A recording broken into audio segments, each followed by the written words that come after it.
The best thing about LA is the weather. The sun don't shine like this nowhere else. It's hard to not like a place when it's near perfect every day. I do not have to shovel snow. That to me is like number one. I know it's so cliche to say that, but I really love the weather. Although I have to say, it's not as sunny as you would think. I was born in Watts, California. My family moved in the 40s. My grandfather did, from Shreveport, Louisiana, which was a part of the migration from the South.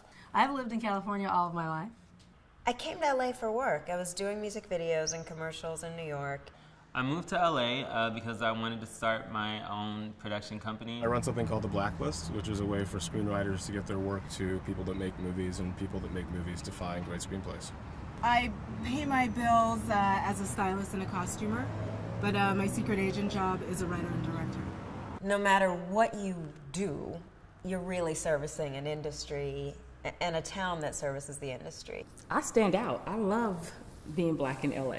Los Angeles is interesting. I find it really segregated. Like right now where I live, it's very hipster. It's Silver Lake, and I see very few black people, which is not what I'm used to in New York, where the hippest neighborhoods were kind of equally hip for black bohemians and for white hipsters, and I just don't see that kind of intermingling here. If you're in LA, you have to be in a black neighborhood to really see black people on a regular basis.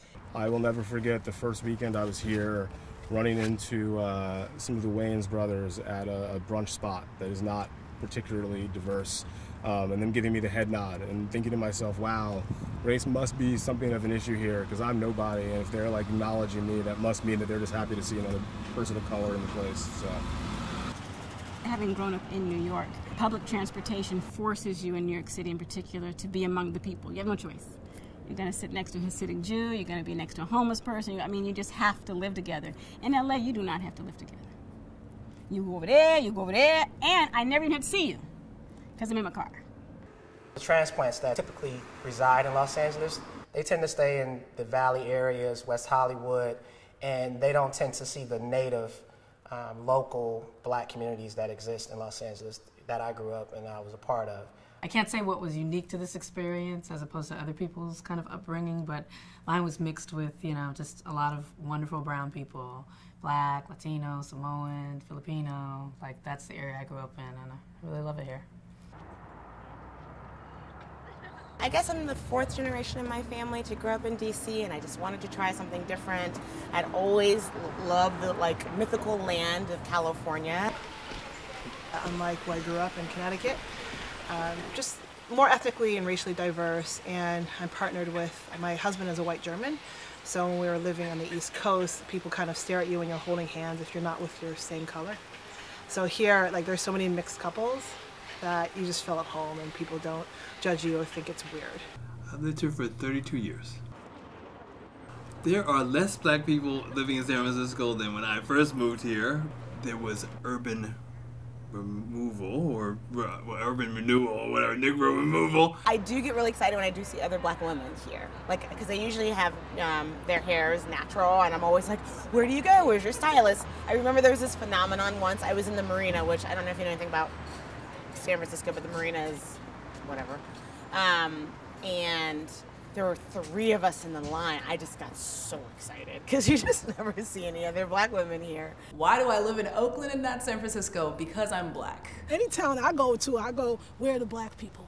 I just want to know. I want to know, where are the black people? What are they doing? Where do they hang out? Oakland had those kind of places where there was the black club, the black-owned restaurant, the black bookstores. Going into Berkeley, going into San Mateo, going to San Francisco, you start seeing less and less of you. So Oakland used to be this kind of haven where you went back after the long day, you know, going to work or whatever. It was the one place that you knew that you were going to go and see a whole bunch of black people. And if some of us, that's important, right? Living in West Oakland, where the Black Panther Party started, was just it's been an amazing experience to meet people who were in the Black Panther Party, to meet people who have been involved in the 60s and a range of stuff. It inspires me that so many citizens are really starting their own businesses and encouraging other people to start their own business. And these are young people of color in Oakland right now, so it's a beautiful space to be in. I think I came to the right place. I mean, it's gotten to the point where I went back to DC 4 or 5 years ago, and not only didn't I have as much of a map in my head from what I remember, the landmarks growing up there, but I just like how I'm organized, how I'm put together out here, how I resonate.